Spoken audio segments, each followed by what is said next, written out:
Welcome to the Natural Health Podcast, where we bring awareness to sustainable health in a business hustle space. Natural Health Podcast is perfect for the business-minded professional who want to work with their biochemistry to achieve success and optimal health. It's Friday, which means it's time for friends sharing facts about health, business, and overall success. In today's episode, we talk to Caitria Thiele. Caitria is an acupuncturist and Chinese medical practitioner located in the Southwest. She works with patients in person at her acupuncture clinic, virtually via online consultations, and also hosts an online membership community teaching monthly masterclasses on various aspects of natural health. Her hobbies and fun facts include she's actually been horse riding all of her life and still loves to do it when she's able to make some time for it. She's had two three-legged dogs as pets, and she started her business 3 months before becoming a single mother. Welcome to the Natural Health Podcast. Thank you so much for having me. I am thrilled to be here. You're most welcome. Wow, 2 dogs that have 3 legs. Where did this come from? 1 is enough, but 2.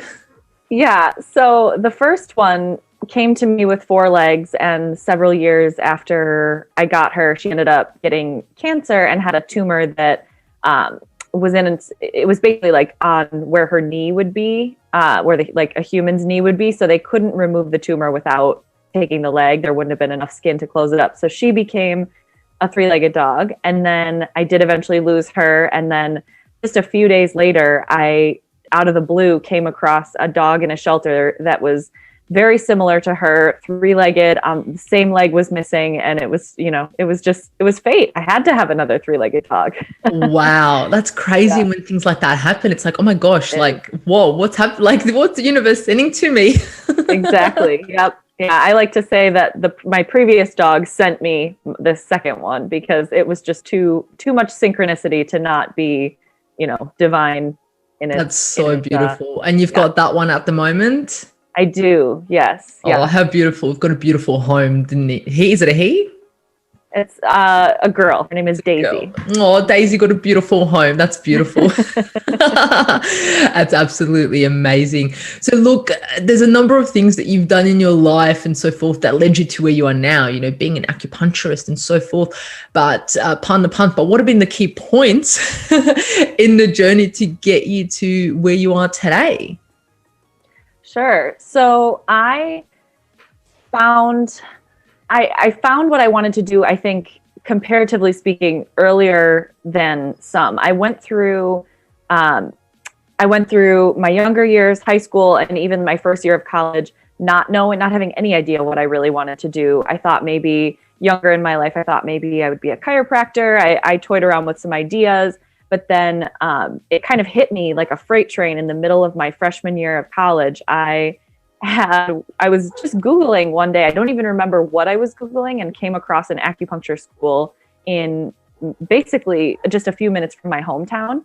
And I went and toured it, and just immediately, like, it locked in for me. I just knew this is the thing that I was supposed to do. And it feels like a gift looking back, because there are so many of my peers who I've watched struggle to find the thing that they love. And I think even at any stage in life, it can be hard.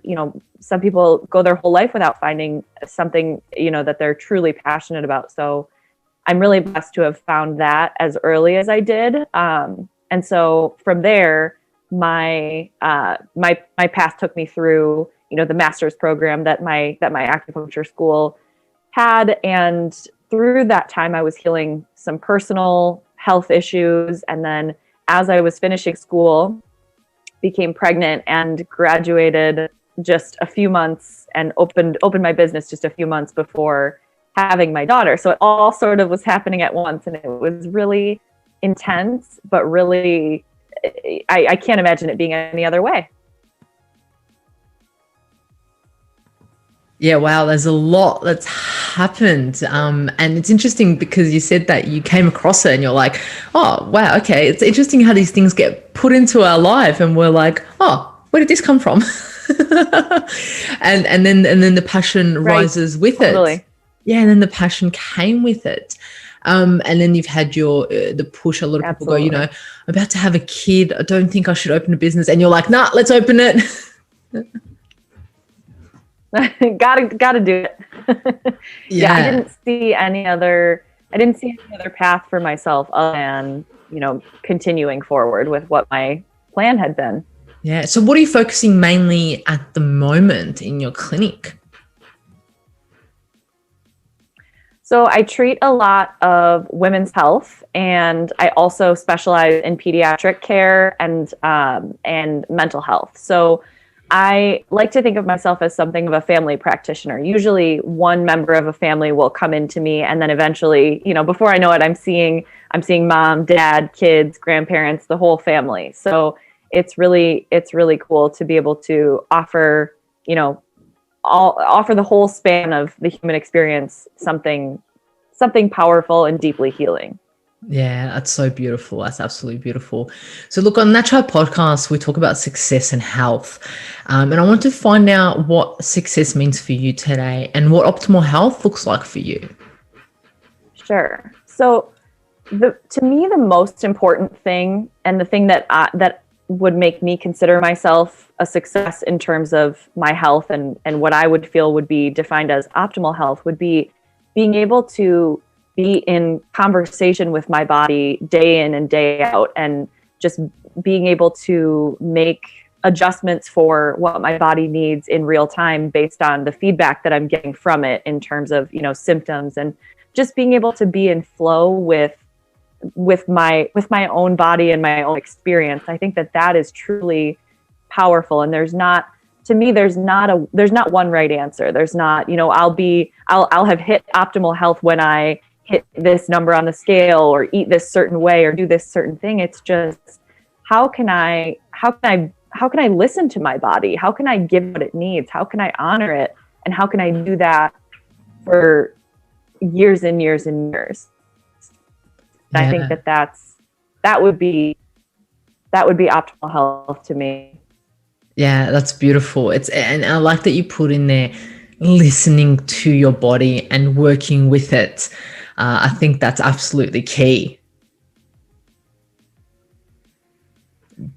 So let's talk about today's topic, which I'm so excited about to get you here. I'm so excited about it. It's how to optimize your digestion by eating seasonally. I mean, a lot of people go, well, eating seasonally, what does that even mean? I mean, back in the days, it used to think that it's just a given. You can't find a fruit or a vegetable outside of its season. But now we go to the shops and we can find all types of fruit and vegetables throughout the whole year, right? But to start off, let's talk about seasons and TCM, as you are an acupuncturist. So what is the belief surrounding eating with seasons in traditional Chinese medicine?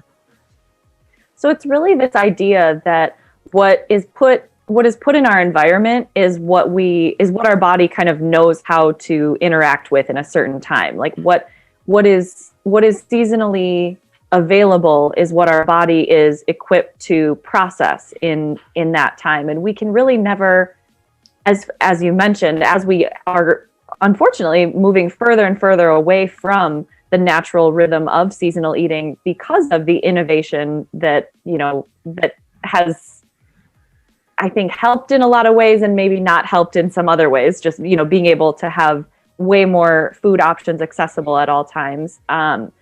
That has pushed us away from this idea of eating seasonally. And when we're not eating what we should be eating in terms of, what's seasonally available, our body is eating things that it may not be able to process in a given time. It might not have the right resources to deal with what's coming in through that specific food. So it's this idea of returning to rhythm, and that nature has all that we need and it's providing it for us, and we just have to be able to take it, and that our bodies do best when we are in alignment with the world around us. Yeah, returning to rhythm, returning to nature is a key point that you just said there. I mean, we are cyclic beings, and most things that occur around us goes in cycles. So why shouldn't our diet and our food that we put inside of our body also represent that? Exactly. Yeah. So what does optimal digestion look like, and what does not so optimal digestion look like? What is that kind of like, the signs and symptoms? A lot of people will come in and go, oh, I'm bloated. And then straight away they think there might be something wrong with their belly, not so much their digestion. So what does it look like? So optimal digestion would look like having maybe 1 to 2 bowel movements every day. It would look like eating a meal and not feeling fatigued afterwards. It would look like not commonly dealing with things like bloating and acid reflux and diarrhea or constipation. It would look like not experiencing abdominal cramping. It's, in a lot of ways, it's the absence of any symptoms. So ideally, your body is able, your digestive system, and in Chinese medicine, that's primarily the spleen and secondarily the stomach, is equipped to take in, break down, and distribute the food as resources to where it needs to go in your body. And when that happens, really only good things should come as a result of that. You should be free of any digestive symptoms and be able to experience, vibrant energy. And you'll see that your body is nourished in different ways when you're like, it shows up in your skin, it shows up in your hair, it shows up in your muscles. A symptom of poor digestion could even be something like achy joints. So it's not always directly, as we might think of it, linked to digestion. But so the optimal digestion side, we're looking at a reduction or complete removal of symptoms. And when we get into not so optimal territory, that's when we're talking about, you eat lunch and then you feel like you need to immediately take a nap. And you are so bloated by the end of the day that you can't button your pants. And you are having a bowel movement maybe once or twice a week instead of once or twice a day. And it's things like that. And unfortunately, a lot of that has become really so common that people think it's normal.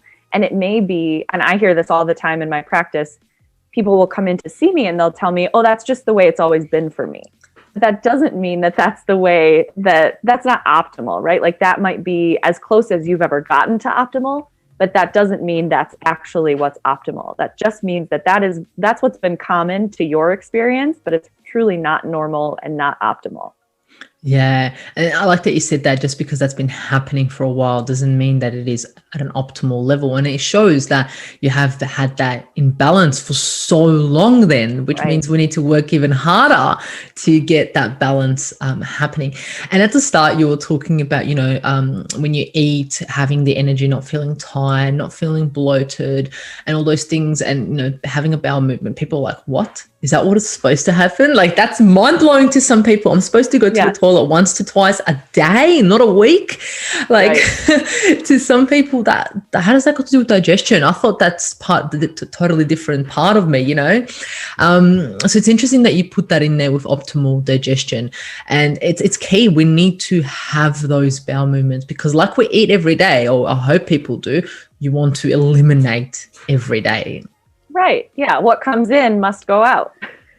Yeah, 100%. So you mentioned the spleen that's responsible in traditional Chinese medicine with optimal health. Are you able to just go a little bit into that link? Sure. So and this is the part where if you have only Western medicine background, you'll need to kind of remove you'll need to step away from what you know about Western organ systems, because in traditional Chinese medicine, things are looked at a lot differently. So in Chinese medicine, the spleen is the digestive workhorse. So the spleen is going to be responsible for the breaking down of food and sending it where it needs to go in your body. So digestion and absorption of nutrients. And the stomach really acts as more of a receptacle. So it's filling and emptying with each meal, and it's doing less of the actual processing of the food, and that's more associated with the spleen. And Chinese medicine also connects, proper growth to the spleen. So in children, that shows up a lot when there's nutrient deficiencies or, failure to thrive in infants, those kinds of things. We're always looking to the spleen, and it's also associated with, proper like muscle growth. And if you're trying to build muscle, you've got to make sure you have a strong spleen and strong digestion, because without your digestion working well, you're not going to be able to nourish your muscles to grow. And that affects like the actual, the normal trajectory of growth. And then if you're actually looking to like build muscle or become more strong, that's another area where that'll show up.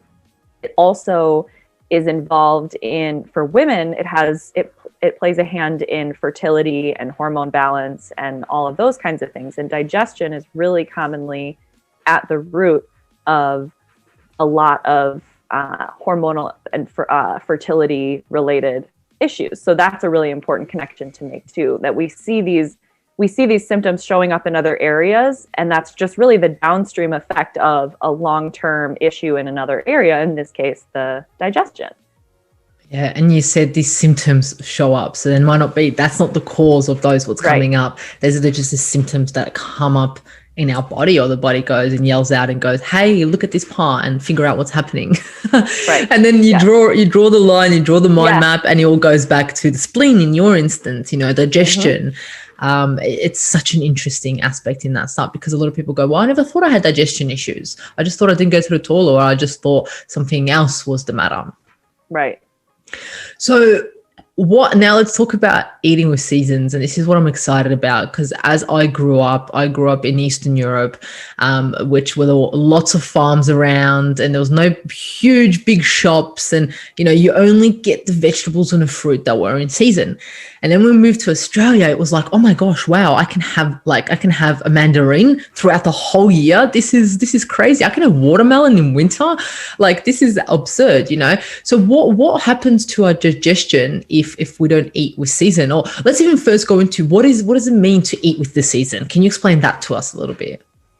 Sure. So it's actually much more simple than we would think it is, and it's really just going back to what used to be the way, and what is that much more simple, basic way. So it's really only eating what would be seasonal and fresh during a specific time. So if it's not available in winter, then you're not going to eat it in winter. If it's something that's ripe in the summer, you certainly aren't going to have it in the winter.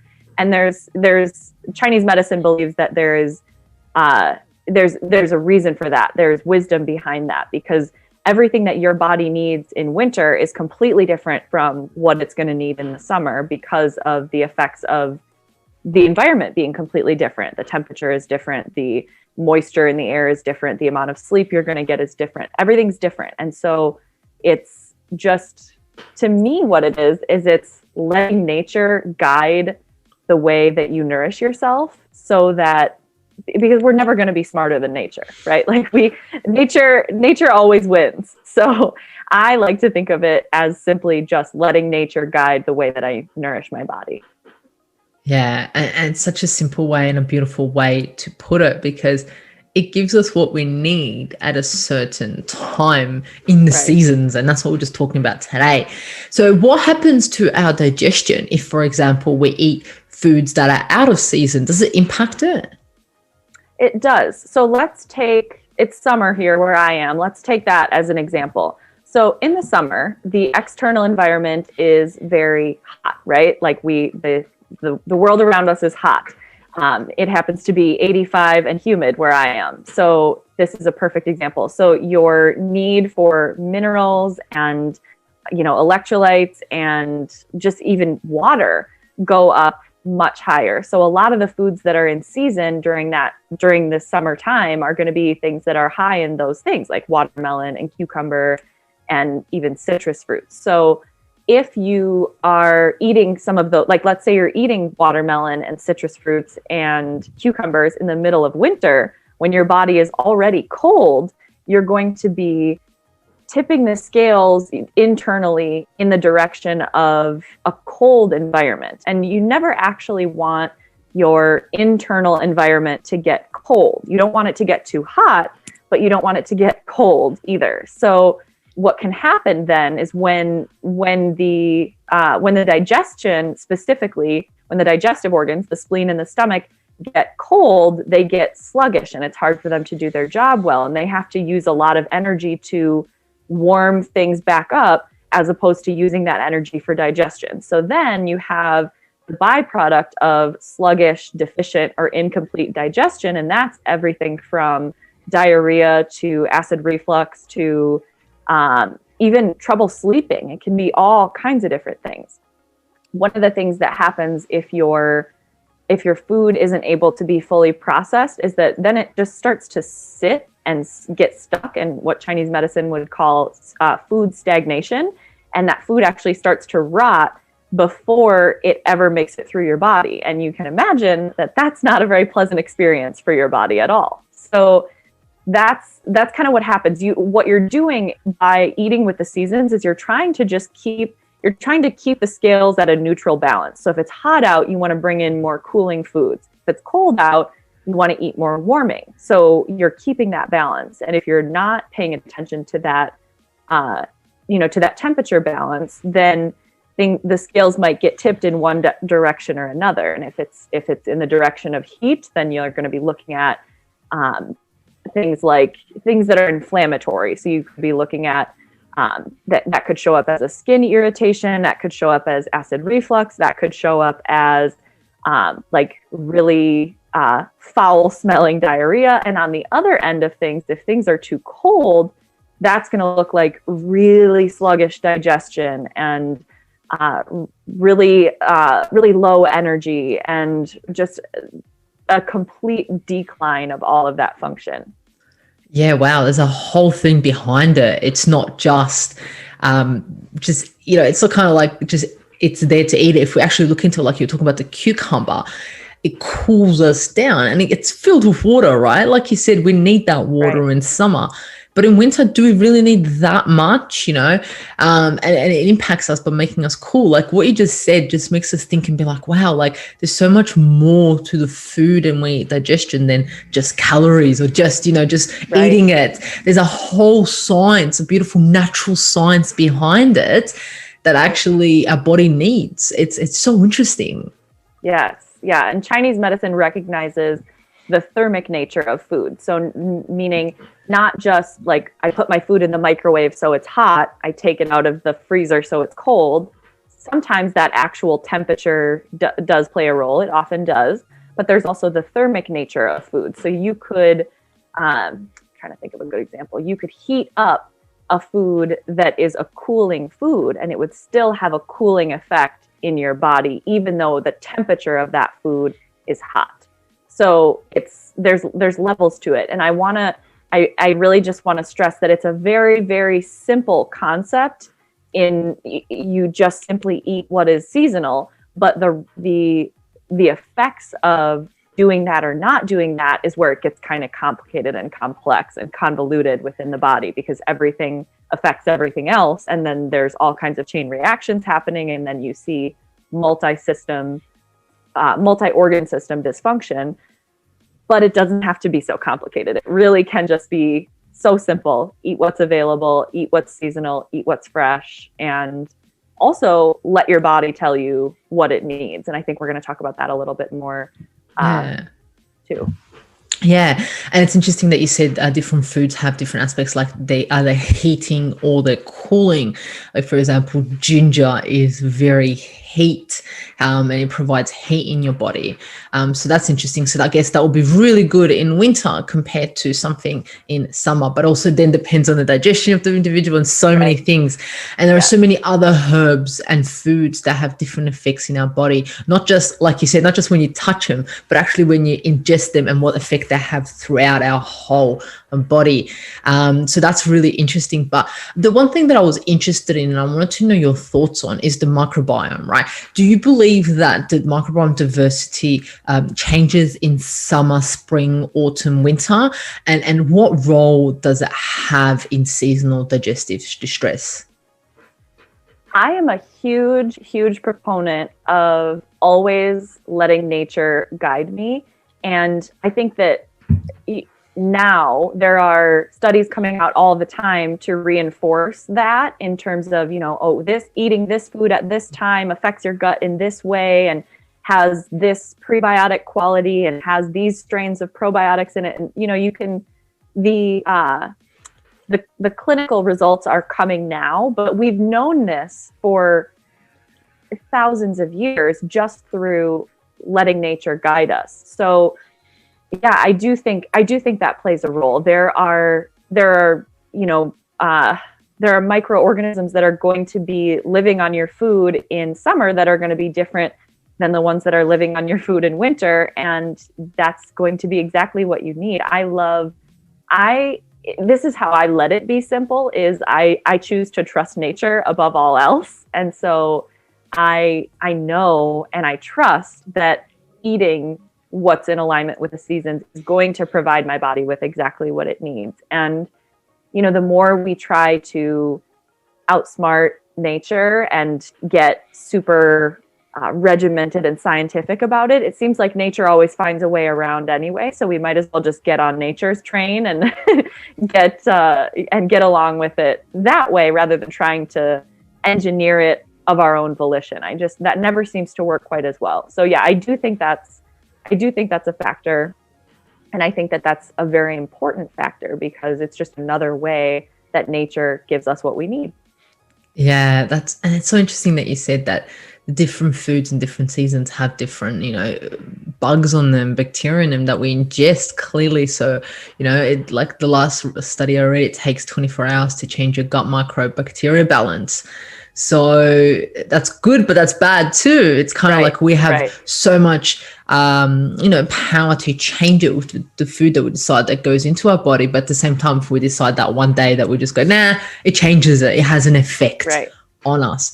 So so it's interesting that, our gut, like thinking about it, like the audience must be like, what? Our gut microbes change? I thought they always stay the same. And that's interesting when individuals do any tests or anything along those lines. It's like you have to compare doing a test in summer and doing a test in winter and not one in summer, one in winter, because your microbe might be totally different. Right. Yeah. I always recommend, as an offshoot on this topic, I always recommend to my patients who are taking probiotics to change up the strains.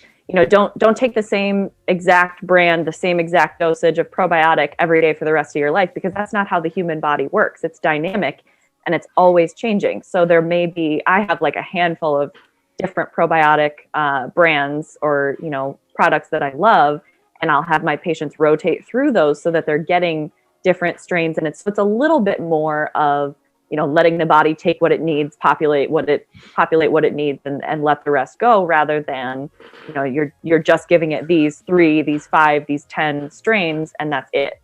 Yeah, I love that. And it's like us as individuals, we grow every day, we learn, we grow. And it's kind of like, our microbe learns and grows, and we need to work with that. But I'm excited to talk about this topic now, which is probably everyone's like, but what do I eat and when do I eat it? This is so confusing. I can't go to nature because I can't go to my local shop because everything's available at any given time. So let's start off with some foods to be eaten. I guess let's start off in summer, because you're in summer. What would be some foods or some beneficial foods for an individual who is in the summer season at the moment? So in summer, I've already mentioned a few things like cucumbers and berries and lemon and lime, citrus fruits, oranges, things that have watermelon, cantaloupe, all of these kinds of high water content fruits and vegetables. And also there's what you eat, and then there's the way that you prepare it too. So this is another layer. I would also recommend another way to just make it really simple is to Google where you live and Google what's seasonally available in each growing season. And that can be so helpful, because you're right, you can find everything in the grocery store. So if you look and say, wherever you happen to live, fall seasonal foods, and there's your list. That's so easy. And then you can use that list to make your meal plan, use that list to go grocery shopping, use it however you can. But the second piece, the how you prepare it, is just as important. Depending on the season, there's different methods of cooking that are most ideal.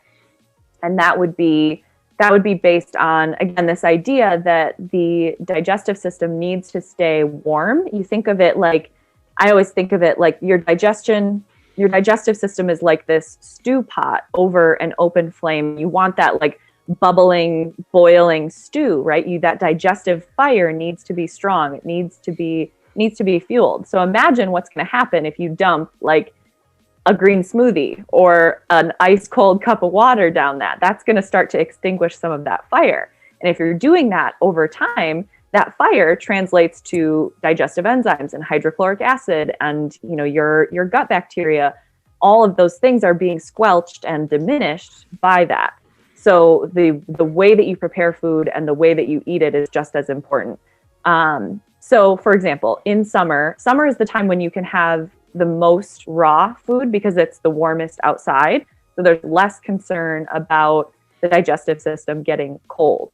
On the opposite end of the spectrum, in winter, you want to eat most things cooked and, and really nothing raw, cooked and warm, because you have to do so much to offset, to tip the scales in favor of balance rather than, you know, letting the cold of the environment penetrate into your internal organs. So in winter, that's a lot of root vegetables and, you know, soups and stews, and you're cooking at low temperatures for long periods of time. So a crock pot meal or like a soup is awesome. And then coming into, let's see, so I got off track here. We'll go back to summer. It's, you know, you bounce all over the place. There's so much to cover. So summer, we're talking about all of these fresh, amazing fruits and vegetables, and you can eat a little bit more raw. Chinese medicine it's always recommended to eat a majority of your diet warm and cooked, because any cooking that you do to your food is like pre-digestion. So It's like, how can you make your digestive system's job as easy as possible? If you can take some of the workload off, then it's not going to be as burdened.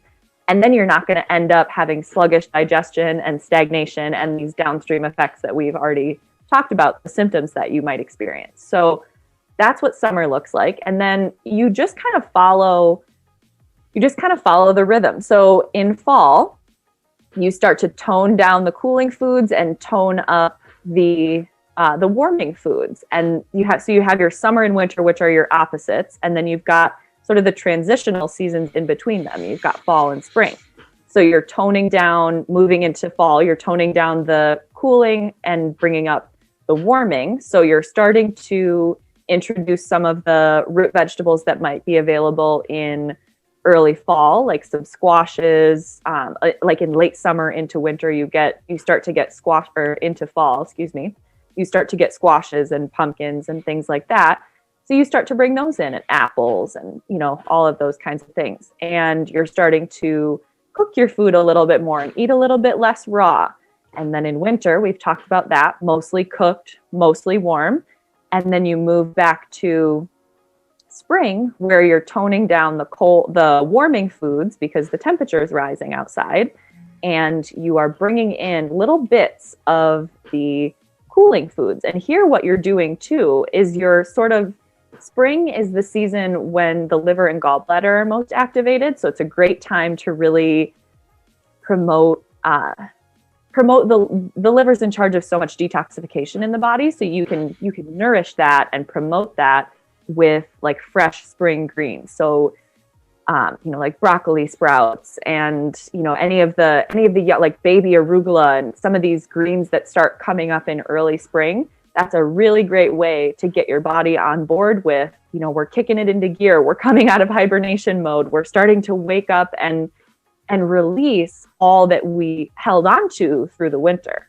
So there's a lot of layers to this, but that's a little bit of a walkthrough. Yeah, I love that. It's kind of like I said, like a little science between how to eat, but yet it is all in nature there for us if we follow it. And especially if we plant our own vegetables or our own fruit, we just have to look in the garden and be like, what's out there? And then just put it in. Essentially, that's kind of the optimal thing that you would want in a way. And it's interesting because I just planted not long ago some turmeric and ginger for me. And I was like, because the first time ever, I'm like, when do I harvest it? I'm like, well, it would make sense for me to harvest harvest it now because it's winter's coming, right? Yeah. And then I found out, and it is the right time, and now talking to you, it makes total sense because those are the types of, foods that you want to incorporate now for me in winter, and, for you in summer, will be different ones. Right. But I wanted to find out, what about individuals who, like, for example, live near the equator, or people that live further away from the equator and it's always cold, always hot? Would they follow that kind of eating with the climate that's outside? Is that what they would follow? Yes. So it will be you always want to look to where you specifically live. So, for example, when I was studying Chinese medicine, there were different theories and different scholars coming out with all of these different beliefs about the way that disease patterns work. And some of the foundational theories of Chinese medicine came from different parts of China where there were different climates. So in a part of China where it was really humid and muggy and hot, a lot of the time they were seeing very different things from the climate that was cooler. And, it's just, your body you are sort of the microcosm within the macrocosm that is the environment around you. So to eat seasonally will mean different things depending on where you live, which is why I suggested, Googling where you live and what's seasonal when, so that you can really be in rhythm with what is around you. And actually, this is to take it to another level. Depending on your specific internal constitution, like what do you tend to run hot? Do you tend more cold? Do you have deficient digestion from childhood? Like, what is your background? You can be more or less affected by the climate that you live in, and that can be helpful or not so helpful depending on which way the scales tip for you. So there are people who struggle with, there are people who live in cold, damp climates, for example, who struggle with things like arthritis, and they move to like a dry, warm climate and they feel a million times better because arthritis is often triggered by cold and damp. So when you have that in your external environment, it's going to make matters worse. And when you move into something that's going to push you into balance, that can make all the difference. So I think that analogy helps to make sense of how what's going on inside the body is so deeply affected by what's going on around it. So yes, if you live somewhere where it's hot all the time, you're going to stick more to what you might eat in the summer. And if you live somewhere where it's mostly cold, then you're going to do the opposite. You're going to nourish your body with, what's seasonal in winter. Yeah, that's so interesting. I love it. It's kind of like when you said with the arthritis, it's like, if you do have some really hardcore health issues, try traveling and finding a place where it's balanced. Exactly. If you have the option to do so. Right. Yes, that's a total life hack if you have the option. There you go. But I wanted to chuck in one for you for a little bit of information. So what happens if we go on a holiday? So let's say, for example, I'm here in Australia and it's freezing cold and I have the option of going somewhere really hot, which we currently don't, but hopefully soon we will. And we end up going there and let's say it's for 5 days, 6 days. Do we adjust our diet to that environment straight away, or what would you do? That's a really good question. I think that would depend on really how long you're going to be in the other environment and how well, we all know when you travel, there's jet lag, right? Your body is more tired than usual. So what my inclination would be anytime that I'm traveling, regardless of where it is, would be to think about how I can take off some of the workload for my body. So what can I do? What can I eat? How can I prepare my food in a way that's going to take some of the workload off my digestion? So that's again going to be more warm and cooked foods. That's going to be eating at regular intervals. So, having a nutrient dense meal and giving yourself a good 3 or 4 hours between, because remember, the stomach wants to fill and empty and fill and empty. And the spleen doesn't always want to have to be processing food. That's like a marathon of a job. And if it's never resting, it'll get burnt out real quick. So I think that's where I would go first with travel, would be how can I lighten the load? And if you were traveling for maybe a couple of weeks or longer, then I would start to probably think more about, okay, I'm in this climate for a while. how is my body interacting with it, and what do I need to incorporate as a result? So if you were going from cold to hot, then you might start to add in some more cooling and nourishing things in that way. But I think if it was, a shorter trip, just a little vacation, my main goal, my main priority would be to just make my body's job as easy as possible, because travel is already stressful for the body. Yeah, I love that. I love that answer so much. And I always say, please, if you can, depending, of course, on the individual, what issues they may have, try not to eat on the plane. Our body's not designed to eat in the air. We're not designed to fly up and eat. That's why we don't have wings. Right, exactly. So I love that you said to make it as, putting that load off and easily digestible. And I say, if you have to eat, carry bone broth with you, or mushroom broth, or any type of broth with you. So you have that with you. So it's warm. Ask for some hot water, tip that out and make yourself a little conjunction. So it's great that, you said that, because that's what I always say to everyone in regards to that. Get the load off, try make digestion as easy as possible. But you did mention the key thing in there. I hope the audience did hear that. You said 3 hours between meals. Yes. So minimum. Yeah. Minimum. We know that 90% of individuals snack, and they love to snack, right? We all go, yes, snacking, we need to snack. We need to somehow ingest more food than we already have. But that doesn't really sit well with the human body, does it? It does not. Like I said, it's the digestive system was engineered and created to work for a while and rest for a while. And particularly if we're looking at the evening hours, if you eat your evening meal and go right to bed, or you're eating so late it's just right before you go to bed, so your body has a lot of work to do during the night. There's cleansing of the blood, there is detoxification that's happening, you're processing memories, there's cellular repair, all of these things that are really crucial to your long-term health and to your body's ability to recover and rejuvenate from one day to the next, so that you don't wake up feeling like you got hit by a bus the next day. So if you're going to bed with digestive workloads still needing to happen, that's going to be prioritized. But that means that a lot of the other jobs are not going to get the attention and energy that they so deeply need. And if that is your habit over time, that's going to, the effects of that are going to stack up in your body. And so it's especially important between, dinner, like the timing of your last meal of the day and bedtime. But it's also important that your digestive system has a chance to rest in between every meal, because if you're constantly snacking, your digestive system is constantly working and it never gets a break. And what living thing does a good, is able to do anything well when they're doing it all the time and never getting a break? We're just not made to work that way. That's an absolutely great way of putting it. And it's interesting, because I used to believe, snacking is the best thing ever and all this stuff. And I used to do it. And then I listened to my body, I read research, and then I was like, wow, this message needs to go out to so many more individuals, for anything to happen, for the movement to happen through the small intestine, for us to get the nutrients. We need that time. We need to give it time. So I love that you put that in there. So I wanted to also put in there a question of, how does it help the environment, the planet, if we actually eat foods in season? Because I know that you've spoken a little bit about that on your blogs and so forth. So what impact does it have? So really, again, it's this return to nature, return to what's simple.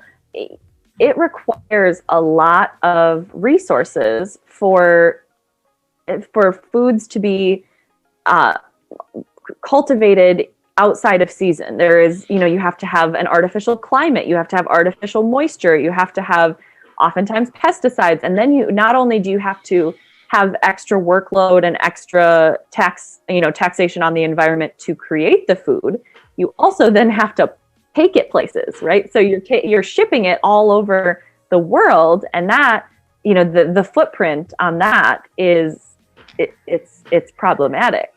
And so when you are eating what's seasonal, and when you're eating, even better, So circling back to the microbiome piece, if you can eat local and seasonal, that is like gold star A+, you're winning the digestive game, because you're getting all of the local microbiota that your body will know exactly what to do with. It's exactly what you need.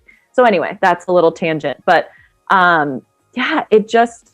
it's so eating this way, we're reducing the workload on our digestive system, and we're reducing the workload on the planet, which is a win-win. I love that. If we can help ourselves and help the planet in one decision that we make, wow, that is empowering. That is absolutely it's a amazing. No-brainer. Yeah, it just makes total sense. Like, I'm helping myself and I'm helping the environment, helping everyone else. Okay, let's do it. Yeah, exactly. So if you have a farm near you or anything along those lines that have a local produce, and usually those farms would only have produce that's in season anyway. So you don't even have to get a sheet out and figure it out. You just go to that place and you just go, what have you got growing now? What's available? Yes. And then buy from there. So I guess that's one practical tip. But what would be some practical tips for the audience to incorporate to optimize their digestion by eating seasonally? So one that just came to me based on what you just said is that it's actually a lot cheaper to eat seasonally, because if your raspberries are having to be flown in from God knows where in a season when you can't get them where you live, the price is going to go up on those. And if you're trying to eat things that are out of season, you're gonna pay the price for that. So it's actually more cost effective. So that's a budget hack right there. Seasonal eating is way more cost effective, and you can do something like, find a farm in your area and then get a weekly or bi-weekly crop share box, and you go and you pick up a box of all the fresh seasonal things and you're set.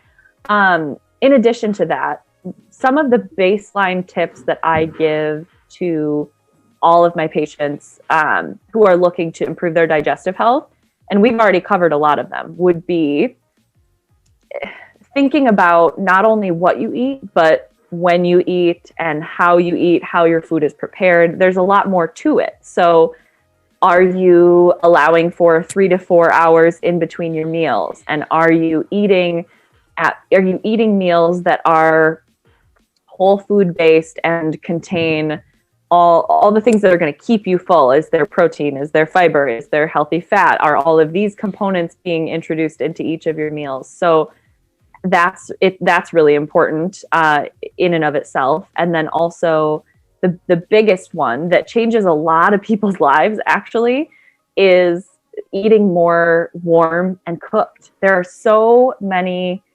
people, and truly women specifically, who are eating the way that diet culture has told them to eat. And that means a lot of salads, a lot of smoothies, a lot of, smoothie bowls and things like that, and fresh, green juices, and all of those things have their place. But if you're living off of that stuff, that's all super cooling. And it takes it requires a lot of work to break all of that down.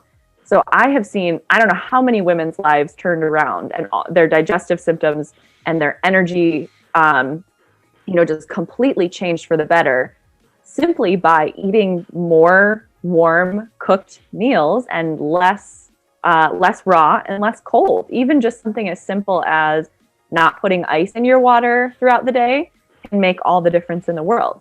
I am a big fan of making small changes that you can be consistent with. So I would never tell someone to overhaul their entire diet and lifestyle overnight. But what I would say is take the ice out of your water for 2 weeks, every day, every glass of water for 2 weeks, and see how that changes things. So small, sustainable goals are the way to go. That's where you're going to see the long-term results. So that would be where I would start. Yeah. And I guess a lot of people go, okay, I may be able to have my water a little bit warm, but it definitely won't be able to have my soft drinks warm. Yeah. And that's definitely something that shouldn't be in the body anyway. So it's kind of like a benefit. Yep. But yeah, I love that. I love that concept of cold water, removing that, because it's just absolutely crazy what that does to our digestive system and how it Yeah. impacts us, not just in winter but also in summer. So it's extraordinary. And getting teas in, warming teas, and oh my gosh, so many. But I love it. I love that you actually even gave us a money hack in this whole thing. So that's a huge benefit right there. Look, to finish off, I ask all my guests, as this is a Natural Health Podcast, what is your best kept natural health hack? And you can do that daily, weekly, monthly. What's something that you do that helps you optimize your health? I think that the number one thing that I do every day for my health is to get enough sleep, honestly. So the foundational habits that we do or don't do every day that's everything. I mean, you cannot supplement your way out of, 4 hours of sleep. You cannot supplement your way out of eating something that your body doesn't know what to do with. There's no shortcut. There's no secret way. It's just really, really, really doubling down and tripling down on the foundational ways that we were meant to take care of ourselves. So to me, sleep is the number one. I do not sacrifice sleep for anything. And I say that as a single mom of a toddler. I do not sacrifice sleep. Work can wait, laundry can wait, dishes can wait, everything can wait. Because if I can't sleep, I can't function. And if I'm running on less sleep than is optimal, none of the rest of it is going to go well. Nothing will go well. So that would be my hack. I mean, just really, really, I think, it's so simple, but it's so important because we all know that sleep is important, but how many of us are actually getting the sleep that we need? Yeah. Not many of us. Oh, it's not even the hours, it's the depth. The quality, it's going to those stages and hitting that deep sleep, hitting that, REM sleep, hitting all those stages, because all the different sleep stages have different effects on our body and work on different things. So we may lay there for 8 hours, but are we actually sleeping? So I love that that's your little health hack. I love it because sleep is so important. Look, after today's podcast, I bet you individuals are asking themselves, oh my gosh, where do I get more information about you? How do I get in touch with you? And do you have any products, deals or anything like that, or any memberships? So how do they get in touch with you? My favorite social media platform to hang out on is Instagram. I love Instagram. So you can follow me there at Connected Healing Caitria. I'm on there every day sharing all the things related to Chinese medicine, natural health, women's health, and so on. So that's a good place to find me. I also have an online membership community where I teach a masterclass on a different topic related to natural health every month. So last month's topic was how to manage PCOS with traditional Chinese medicine. So the topics vary. I've done digestive health topics. I've done, managing mental emotional health. I've done, next month's is all about how to optimize your fertility with Chinese medicine. So it's a community where you have access to a masterclass every month. You get to vote on the topics. You have a forum where you can ask me questions. So that you can find if you make your way to my Instagram, if you make your way to my website, you'll be able to find your way to that. Yeah, beautiful, amazing. And I'll put all the links in the show notes. Thank you so much for sharing this amazing information that nature has out there for us and how it affects our digestion.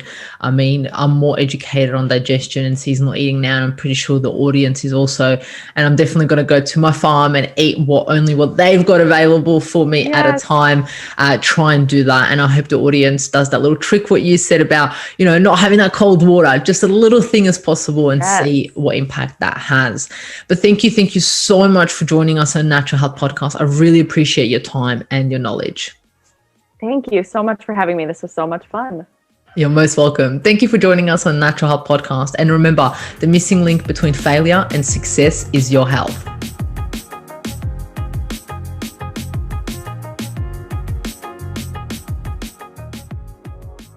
content and information provided here is opinion of Mahela Raguse and is for information purposes only and does not constitute medical advice. It is not intended to provide medical advice or take the place of medical advice or any current treatment you're undertaking. Consult your own medical professionals for any medical issues that you may be having. This entire disclaimer also applies to any guests or contributors to the Natural Health Podcast. It is advised that you consult your doctor or healthcare professional in relation to any health concerns you may be having. Mahela Raguse does not take responsibility for any health consequences which occur from a person listening, viewing, or reading this content. Under no circumstances shall the Natural Health Podcast, Mahela Raguse, any guests or contributors to the Natural Health Podcast, or any employees, associates, or affiliates of Mahela Raguse be responsible for damages arising from the information provided on the Natural Health Podcast. By listening to this podcast, you agree not to use this podcast as medical advice to treat any medical conditions in either yourself or others. Please note, if you're taking prescription, do not stop your medication or start a new protocol, including but not limited to supplements, diet, lifestyle changes without consulting your doctor or healthcare professional. If you or any person has a medical concern, you should consult with your healthcare provider or seek other professional medical advice. Never disregard professional medical advice or delay in seeking it because of something that you have read or heard on the Natural Health Podcast or in any linked materials. If you think you may have a medical emergency, call your doctor or emergency services immediately. Neither Mahela Raguse nor the publisher of this content takes responsibility for the possible health consequences of any person or persons reading or listening or following the information in the educational content.